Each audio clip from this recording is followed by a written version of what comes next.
Юлия Владимировна Тимошенко активно сейчас участвует в дискуссии, да, по поводу выборов, не выборов. И вот вчера она заявила о необходимости создания новой коалиции в парламенте и переговоров по созданию нового правительства. Давайте послушаем ее выступление в Раді. Перед парламентом стоїть велике питання. Не тільки про те, коли буде дата інаугурації. Чим швидше, тим краще. І наша команда буде голосувати за всі дати. 19, 20, 21, 28, 1. Для того, щоб якнаймога швидше інаугурацію провести. Але питання стоїть про інше.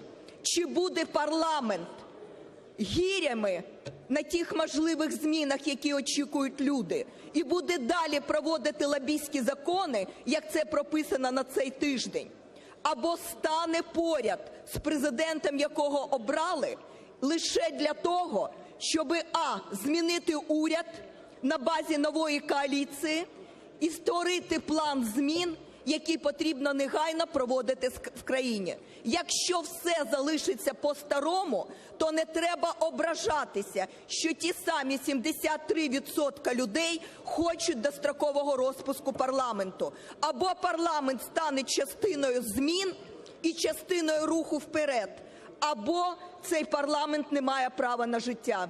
І тому висновок робити парламенту. Ми закликаємо до консультацій всі фракції для створення абсолютно нової коаліції, нового уряду і національної комісії по розслідуванню корупції на самому високому посадовому рівні, починаючи від Порошенка і його оточення і закінчуючи всіма іншими. Я вірю, що цей парламент ще на щось здатний, і ми зможемо багато чого зробити для України і для людей. Можно ли понимать, что так Юлия Владимировна свои прем'єрські амбіції оголосила? Я маю дуже великий сумнів щодо того, що в неї є нерозуміння того, що вона ніяк не потрапляє на прем'єрське крісло. Вона це чітко усвідомлює. Комментируя еще все события предыдущие, говорил, что он видит, не видит, а возможно, премьером может быть Аваков, а Юлия Владимировна Тимошенко спикером. Можливо, це він так сказав, але дійсно, перечитуючи інтерв'ю, я пильно перечитував усі його інтерв'ю, мені цікаво було, тому що, розуміємо, що він є одним із бенефіціарів перемоги Зеленського, тому дуже важливо розуміти, що ця людина думає. Тому саме питання Юлії Тимошенко, я не думаю, що він має якісь там перспективи, ілюзії для неї стосовно просування її виконавчої влади чи на посаду спікера. А сама Тимошенко, вона чиняє, як на мене, зараз правильно, як політик. Тому що йти в конфронтацію із Зеленським їй не потрібно, бо підтримка Зеленського дуже висока. Для чого їй в особі взагалі цих 73% малювати собі опозицію? Це неправильно, політтехнологічно неправильно. Вона робить правильні заяви.